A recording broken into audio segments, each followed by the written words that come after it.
crossing doctrine is a matter of law. There are only two facts that are relevant here, and they're both undisputed. First, it's undisputed that as a driver approaches this crossing, the crossbuck and the stop sign are plainly visible. That's what the plaintiff's own expert said, and that's what the Court of Appeals acknowledged in its opinion as well. Second, it's undisputed that while a driver is stopped at the stop sign, he can see a train in any hazardous proximity without any difficulty. Once again, that's what the plaintiff's own expert said, and the Court of Appeals acknowledged that in its opinion as well. Does the plaintiff raise a fact issue as to whether a stop sign adequately controls the crossing if there is evidence of 4 previous auto train collisions? No, Your Honor. Does the amount of travel on a given private road potentially raise a fact issue in connection with whether a stop sign is an adequate control for a railroad crossing? Sure. The amount of traffic could be relevant in some cases. So here you've got a private crossing that the evidence was you have between 50 and 75 vehicles per day. So on average, that's maybe 4 per hour, 1 every 15 minutes. That level of traffic, it doesn't matter whether there's, at the private crossing down the road, it may be just going to one person's house. There may be 1 vehicle crossing a day, 2 vehicles crossing the day. That doesn't make a difference because regardless, each driver has the same opportunity to see the stop sign and to look down the tracks, all the way down the tracks, and see any approaching train without any difficulty. And so whether it's 1 driver every 15 minutes or 1 a day, they have that same opportunity. It might be different if you had, for example, an urban crossing where you had multiple lanes of traffic that might obstruct a driver's view. At that point, I do think traffic could become relevant, but not at the point we're talking here where there's... So 75 is not enough, but some number might be enough. If there's evidence, and so if you have a highly trafficked crossing, for example, in an urban area, you would likely have an expert who came in and said the traffic at this crossing is what makes the stop sign inadequate. And that's what's missing here. There's no summary judgment evidence that the amount of traffic has anything to do with it because it's simply here, it's one vehicle at a time. And so whether the next vehicle is going to come along an hour later or 15 minutes later, as long as there's just 1 vehicle at the crossing, the other vehicles don't affect whether the driver can see the stop sign and whether from the stop sign he can see an approaching train. Could you remind me when the stop sign was put in relation to when the prior accidents happened? Sure. So the Court of Appeals noted that there have been some prior accidents at this crossing, as there have been at most crossings in Texas. More in this case than at some at this crossing than at some crossings. But when did those accidents fall in relation to when the stop sign was added? So we don't know exactly. We do know there were 4 prior accidents at this crossing. And to your point about the other crossings, some of the other crossings have less traffic. And so this private crossing is a little bit unusual that instead of having 1 car crossing per day, you have 50. And so you would expect, even if the crossings are identical, there are simply more opportunities to have accidents at this crossing. So along those lines, do the numbers that were given for the frequency of accidents control for the volume of cars crossing the tracks? No, Your Honor. And so it is simply their expert went out one day, counted, which was several years after the accident, counted the number of cars and assumed it was the same. So he's saying just raw numbers. This crossing has more traffic than that crossing. His expert even discussed that if you look nationwide at how often traffic accidents occur at crossing, that's taking into account thousands and thousands and thousands of crossings that are totally unused or that barely get any use at all. And so to say this crossing has, more traffic than some, but less traffic, obviously, than others, more accidents than some, less accidents Isn't there than an others. issue also here with the curve in terms of, because of the way that the track was built in terms of the curve, you only had so many, I think the testimony was 6 seconds of unobstructed view, correct? Unobstructed view down the tracks. Right, Correct. because of the curve. And so what does that do when it's coupled with the amount of traffic that was going on at that point in terms of this extra hazardous issue? Well, there's no other traffic at that point. And what the effect of that is it makes it very important to have a warning sign at that crossing, because once the driver, and this is undisputed, nothing about the curve or the trees prevents the driver from seeing the stop sign. But if the stop sign is not sufficient, let's say if even if somebody stopped, there still wasn't enough time for them to be able to get over the track without being hit simply because they couldn't see anything coming in. Right. And that would be your classic example of an extra hazardous crossing. For example, if you have a stop sign and there's a curve 750 feet away from the crossing and a train emerges from behind that curve and the driver doesn't have enough warning, that is your classic example. Even if they're stopped at the stop sign, what you're saying is they couldn't know, they might go and still get hit by the train Right, even if they stopped. Right. You compare the number of seconds between the time the train becomes visible and the time the train arrives at the crossing. And isn't there a fact issue as to whether that's the case here? There is not a fact issue here because the plaintiff's own expert said that from a stopped position, you can see a train that's in hazardous proximity without any difficulty, because the track here is a straight shot. It is an absolute straight shot. And so by the time the driver reaches the stop sign, he is already well past the trees. He's come around the curve. He's sitting at the stop sign. There's nothing blocking his view down this straight shot of track.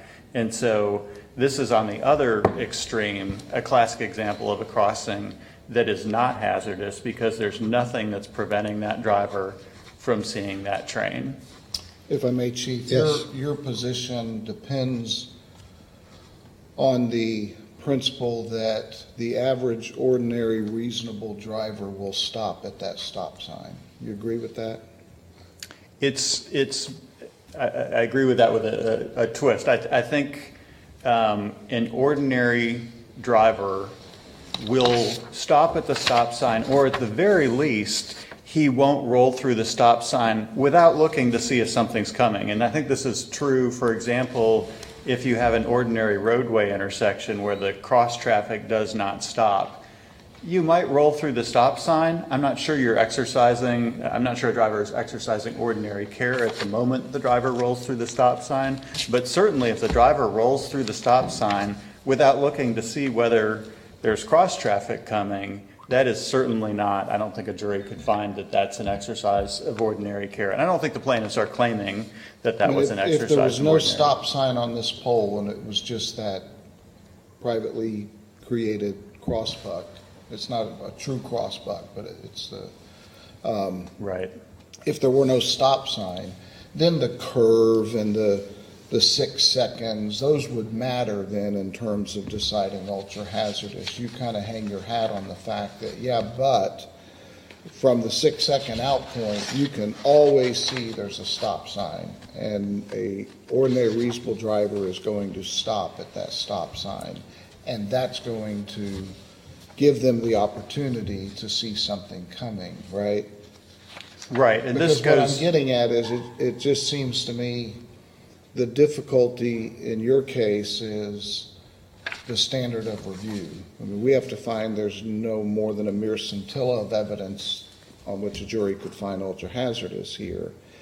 And yet the plaintiff's expert says we can't presume that the average, ordinary, reasonable person is going to stop at that stop sign because, in fact, 62% of the drivers don't stop at that stop sign because the stop sign lacks credibility because 98 to 90%, 99% of the time you come to that intersection, there is no train.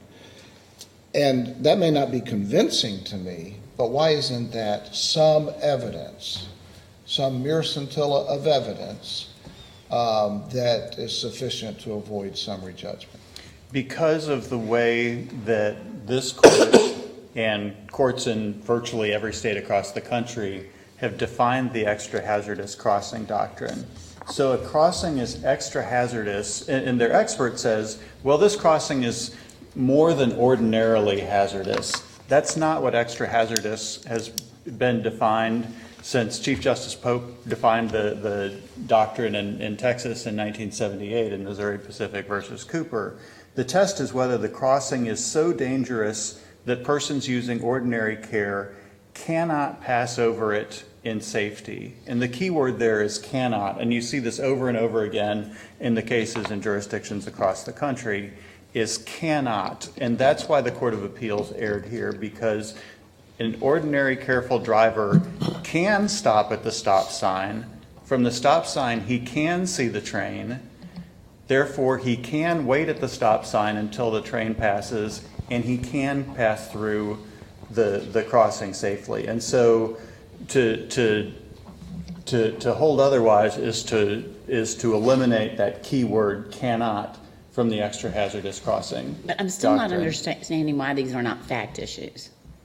Because their expert made them not fact issues is the short answer.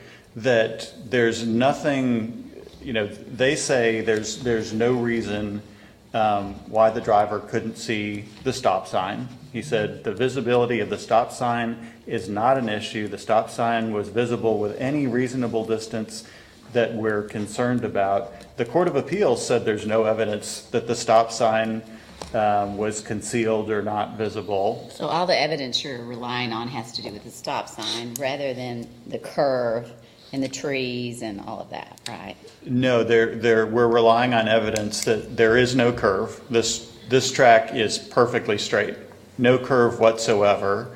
And we're relying on the evidence, which again is undisputed, that there are trees when the driver is still some distance away from the crossing. So 6 seconds before he reached the crossing, he comes out from behind the tree line.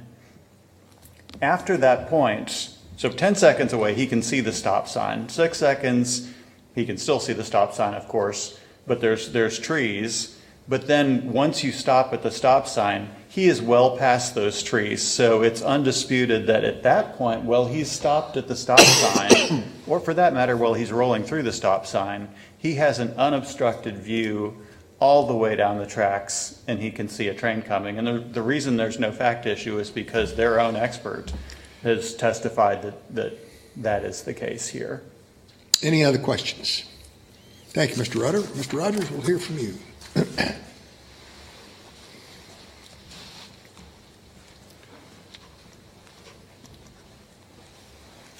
Good morning, and may it please the court. To follow up on Justice Boyd's questions, the Horton case was decided earlier this year, and that was a case where there was a missing yield sign. And so there's a very interesting and extended discussion about whether adding a sign, the yield sign, would have made a difference. This case is one step beyond. In this case, the crossing already has the enhanced protection of not only the crossbuck, but the stop sign on top. And I think it's the case for both the extra hazardous conditions that applies to the railroad and the unreasonably dangerous standard that applies to the landowner, that in both cases, you have to look at the situation at the crossing, at the visibility, at the signage, and decide, among other things, if a person conducting himself with reasonable and ordinary care could negotiate that crossing safely. If that's the case, it's not ultra-hazardous and it's not unreasonably dangerous. I think the plaintiffs argue that that's a question of contributory negligence, but it shouldn't be preclusive in their claim at the summary judgment stage that your client had actual knowledge of a dangerous condition. How would you respond to that? You're correct, Justice Bland. It can come up in the context of contributory negligence, but I'm speaking of it as one of the definitional factors that are used to determine whether a particular crossing is unreasonably dangerous or ultra-hazardous. It's used in the context of deciding whether there's a duty and what the nature of that duty is. But for your client, we don't apply the ultra-hazardous. That's a trained doctrine, right? For your client, we're just looking at the unreasonable risk of harm. They're similar standards, but they are separate. Ultra-hazardous is from the standpoint of the railroad company, and the unreasonably dangerous is the premises liability for the owner. Did your client install the stop sign and crossbuck, or did the railway? What does the record show as to who installed that? The record is vague about it, but it seems to indicate that there was conversation or collaboration between both in terms of putting up the sign. So, but when exactly it was put up is not clear. We don't know. The best reading of the record as it is that the landowner, Ezra Alderman Ranch, and the railroad company worked together to do that. Mm-hmm. So if the stop sign itself were, and I understand even the plaintiff's expert concedes that although it was an unofficial stop sign, it matched official stop signs in terms of color, shape, and size, right? It's regulation, yes. Yeah. But if for some reason it didn't, it was, a little bitty stop sign or something, then you would concede that the mere fact that there's a stop sign there doesn't necessarily preclude a finding of unreasonable danger if the stop sign itself is ineffective. If it was obscure or it was not readily visible for some reason, a tiny little stop sign, imagine that, or there was a tree in front of the stop sign and you couldn't see it, that would be a visibility issue. All of which are reasons why the stop sign itself might be ineffective. It's obscured, it's too small, it's spun on its pole and therefore isn't facing you. You could think of lots of reasons why the stop sign itself might not be effective. And that would render, and that could render the crossing unreasonably dangerous if the stop sign is ineffective, right?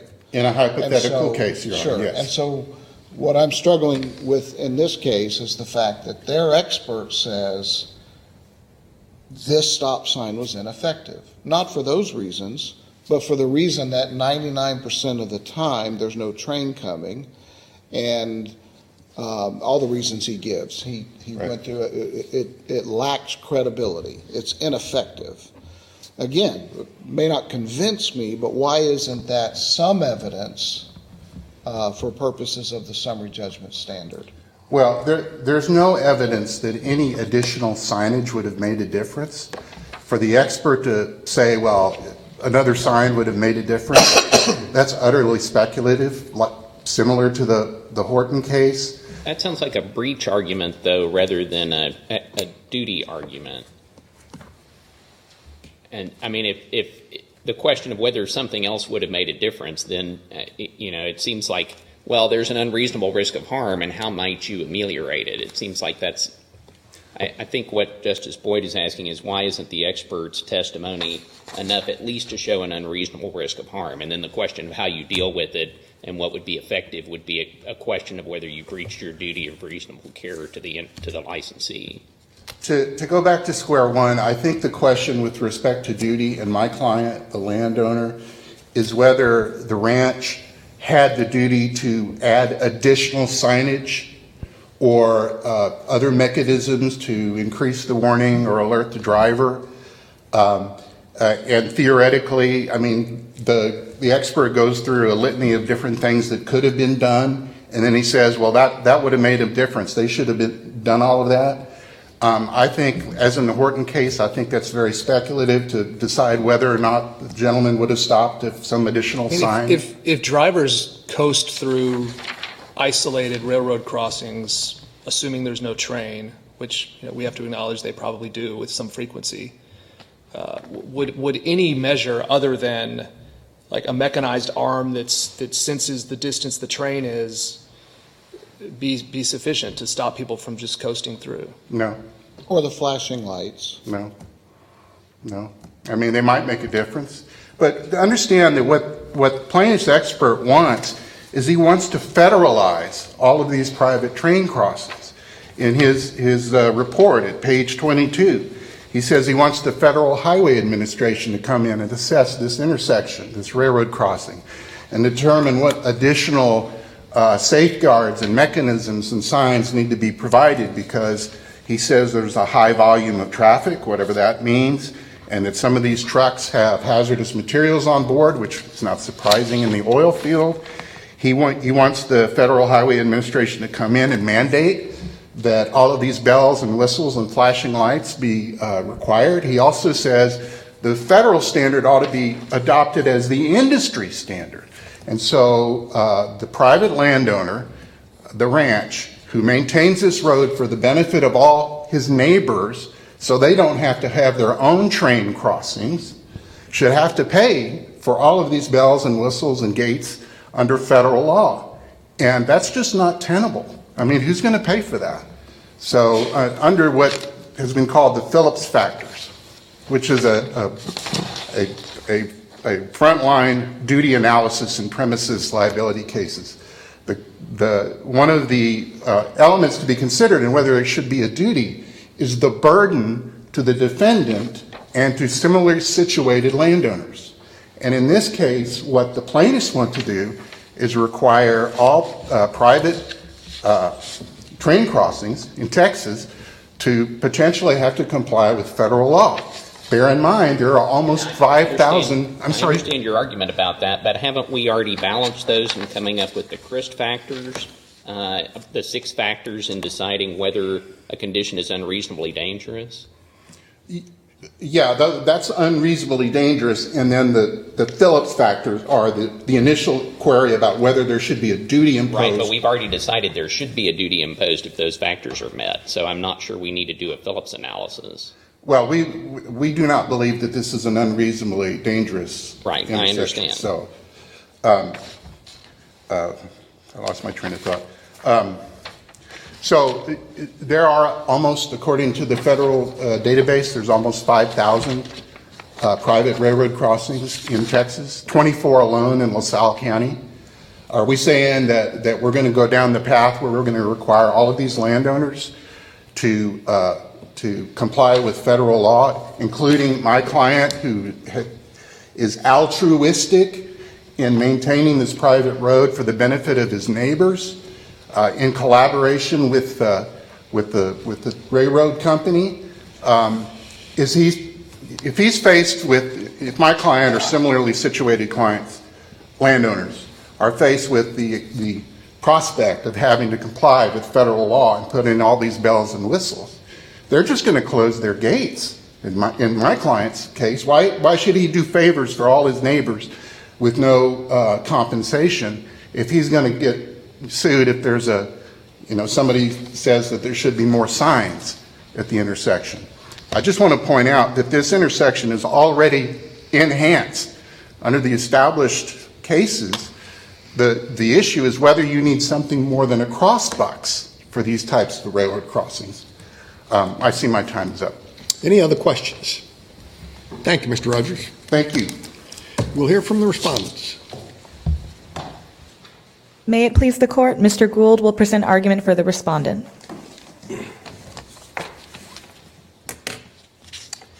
Good morning, Mr. Chief Justice, and may it please the court.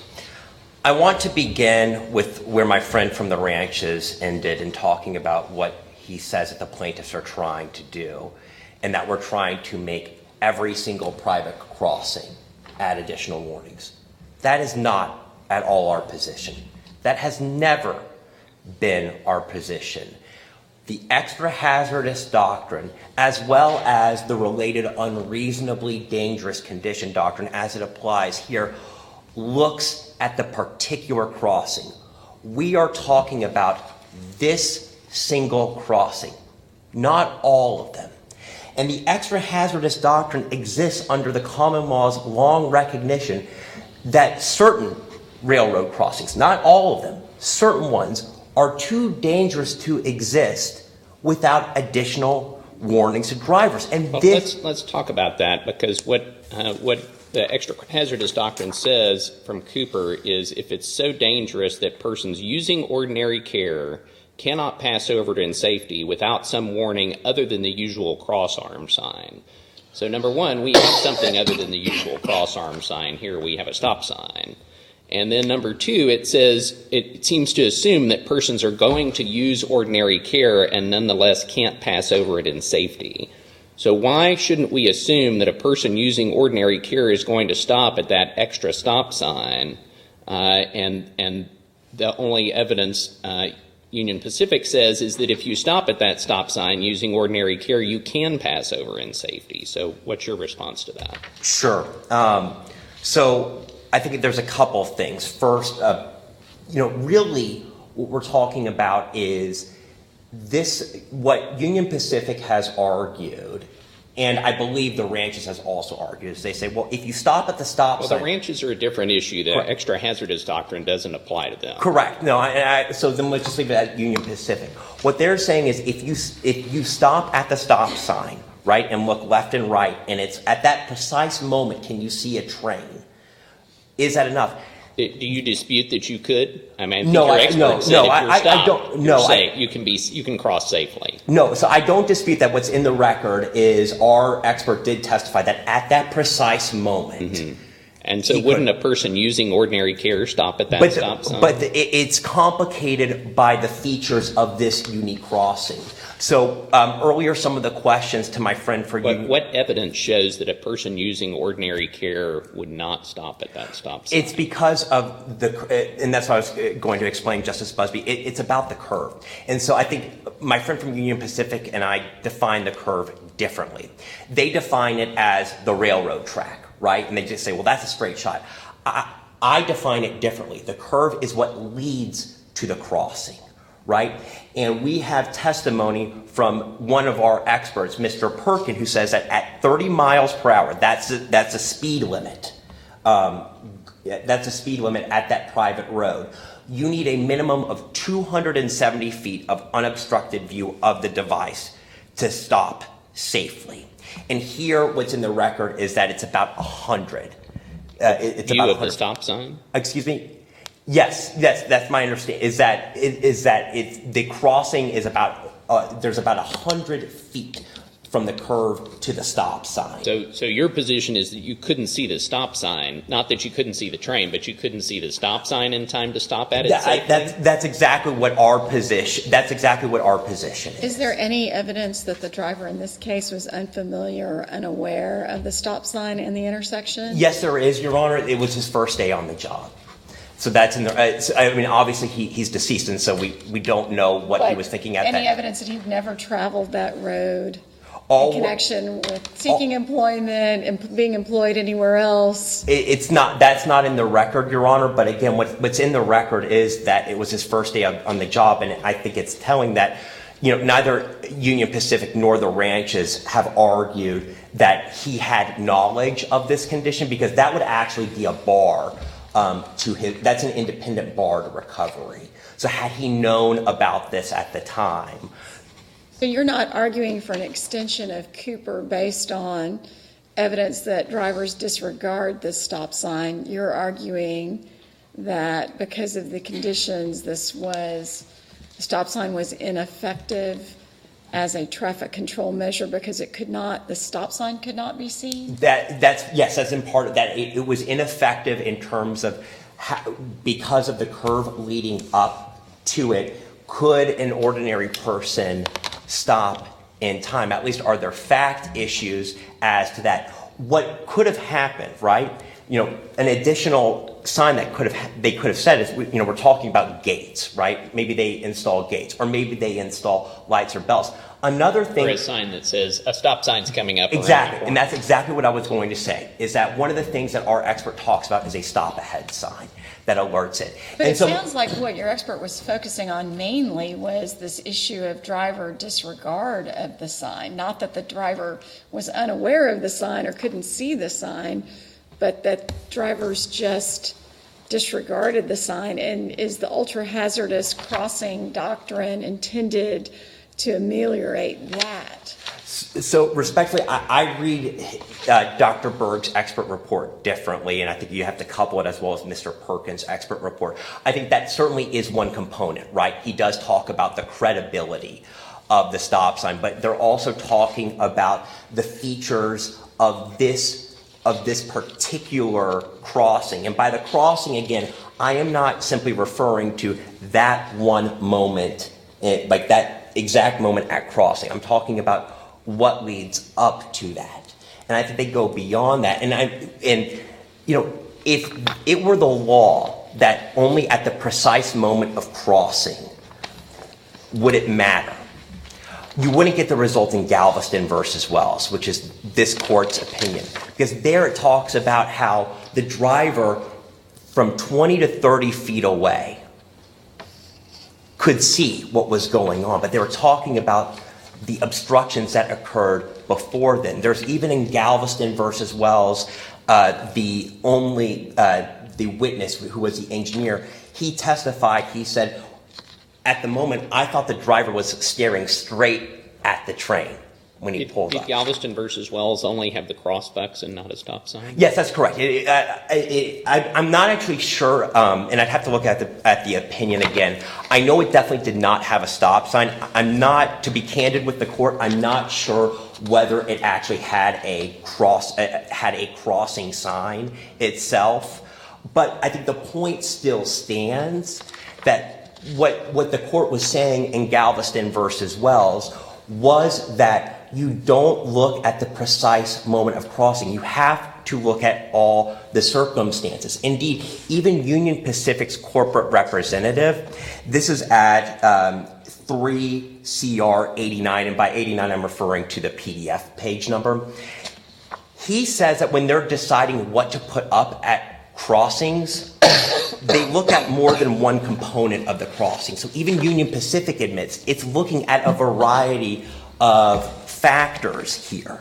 And so Is there evidence here that the driver was attempting to stop for the stop sign, and because of his closing speed, he was just going too fast, and that's why the accident happened? The only evidence in the record is, I believe, from his truck's, the black box, if you will, and it shows that his truck was slowing down at the time. I believe at the time of the crossing, he was driving either 8 or 9 miles per hour. But unfortunately, we don't know what he was thinking. But these are matters for a jury. Again, going back to Galveston versus Wells, here's the quote. "It is well settled in this state that a failure of a person approaching a railroad crossing to stop, look, and listen for approaching trains, and who is killed or injured does not constitute contributory negligence as a matter of law, but it is a question of fact to be determined under all the surrounding facts and circumstances."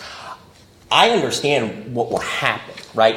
And I don't want to preview, obviously, what the court does, but let's say the court were to affirm as to the Court of Appeals judgment as to Union Pacific.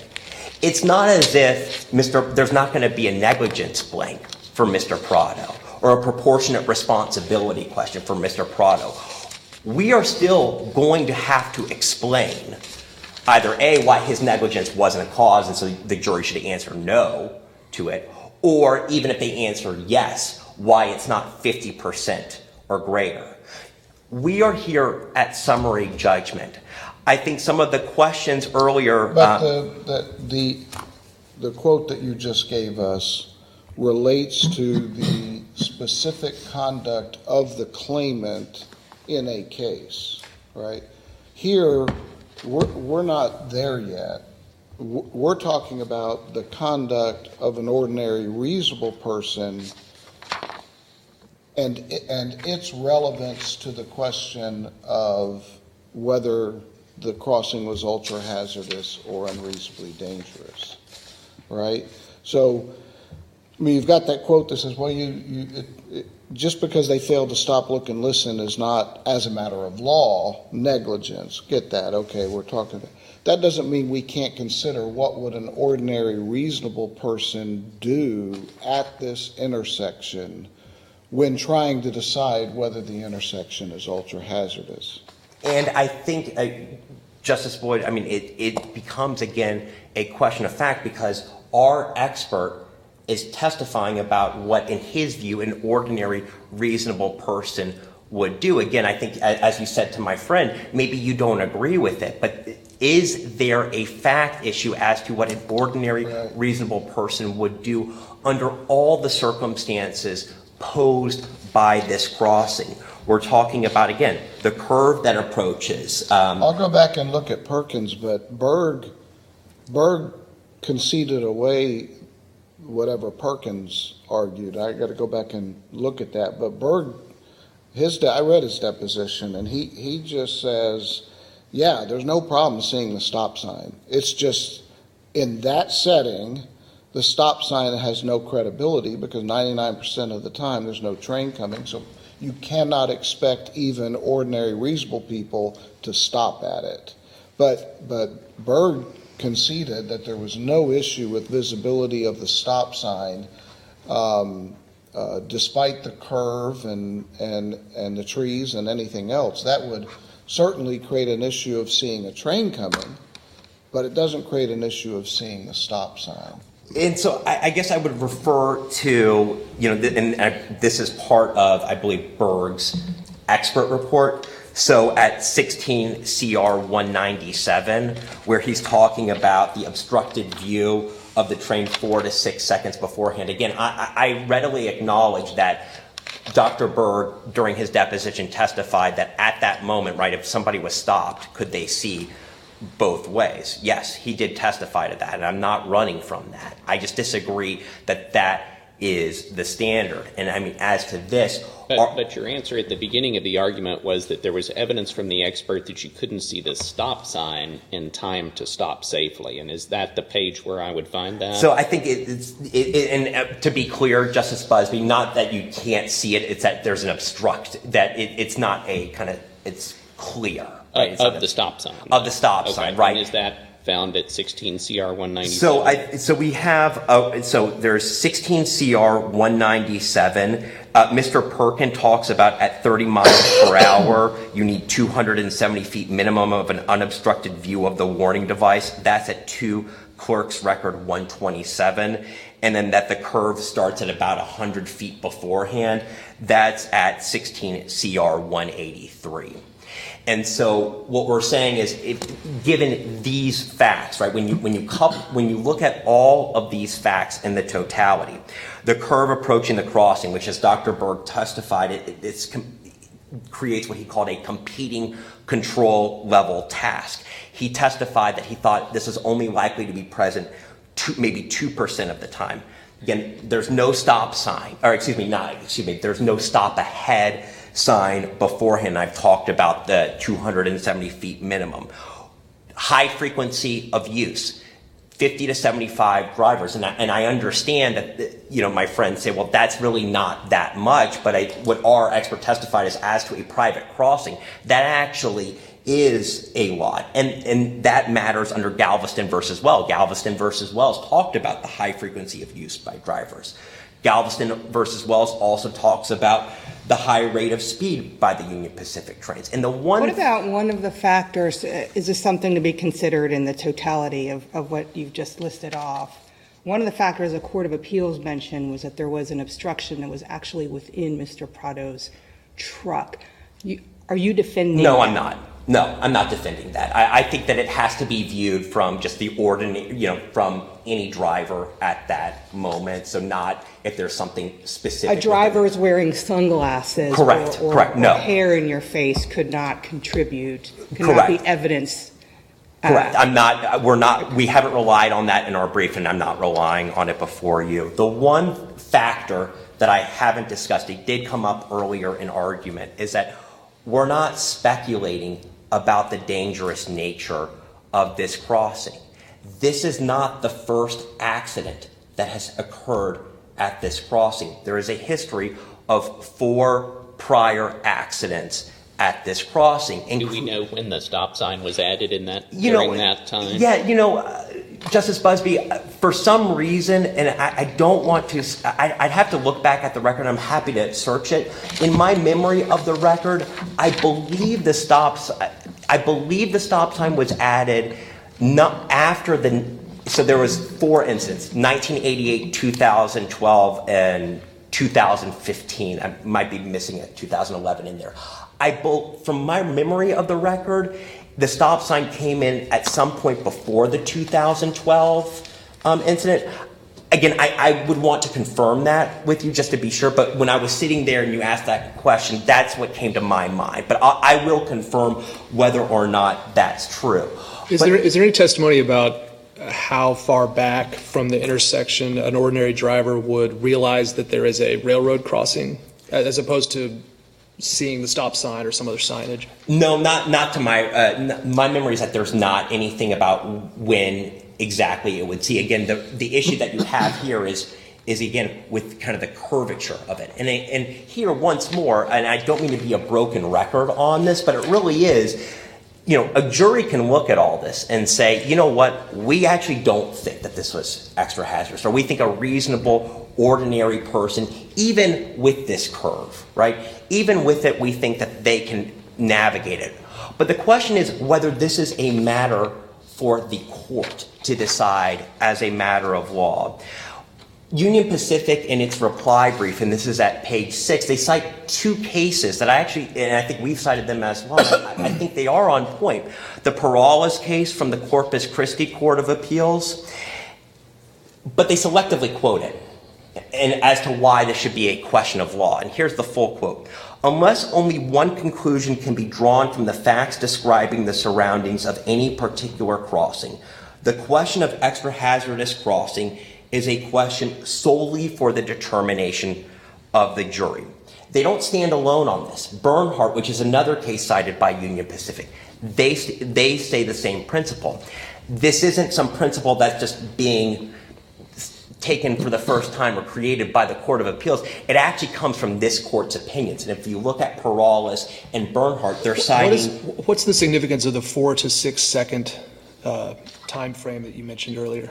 Sure. It's about it's really about the effectiveness of the stop sign, right? And whether or not you could stop safely in time to just basically first to see the stop sign, to see the train tracks, to just have an unobstructed view, right, of the train tracks. This isn't a typical crossing situation. So was the testimony that an ordinary driver would have 4 to 6 seconds to, after you realize that this is what's coming up, to stop for it? It's not exactly Justice Blacklock. It's more that of a completely unobstructed view. So you would have an obstructed view of this. It's not as if this is some. So you'd have at least 4 to 6 seconds to stop once there's no question that it's in your view, and that's my read of the records, that from 4 to 6 seconds. But again, then you get back to what Mr. Perkins said, which is that you really need 270 feet of a completely unobstructed view. Just briefly, again, as I was talking about the determination of a jury, I just want to make this clear that when Perales and Bernhardt said that, those principles came from this court. And they cited the Fort Worth and Denver Railway versus Williams case, as well as the Tisdale versus Panhandle and Santa Fe Railway Company. That's actually a Texas Commission of Appeals opinion that this court adopted. So this court recognizes this is traditionally one for the jury. And I see my time is about to expire. And again, I just return to the fact of the posture of this case. This is not a plaintiff side verdict. This is summary judgment.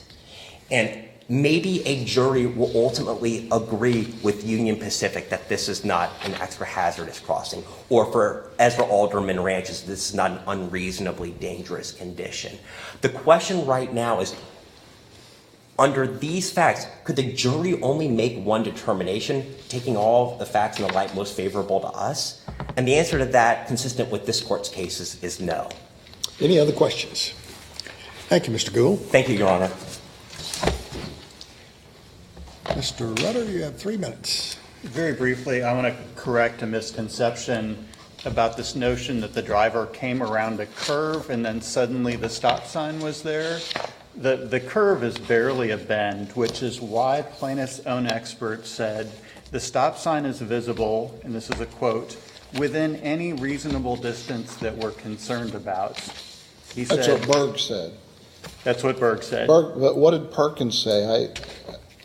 I don't remember. Do you agree that Perkins says that because of the curve and the 30-mile-an-hour speed limit, there's an issue about the 270 feet versus 100 feet and stopping in time? I think Perkins is talking about hypotheticals. And so, for example, this driver wasn't driving 30 miles an hour. He was driving 17 miles an hour originally.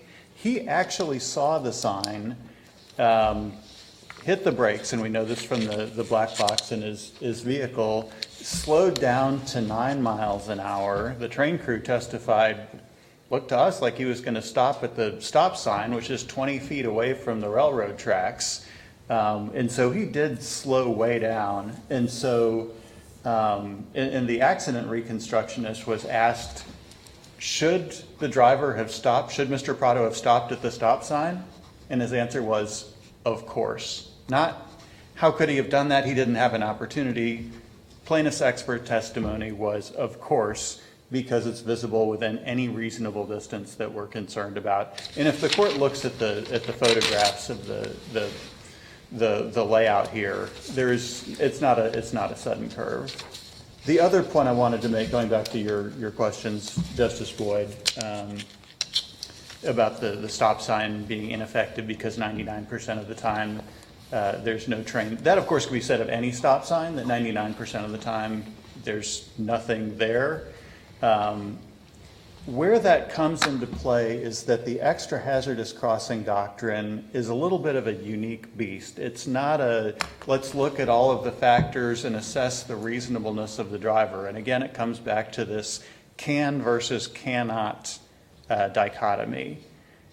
The question is not, will some drivers roll through stop signs? The question is, can a driver exercising ordinary care stop at the stop sign and see the train? Can or cannot?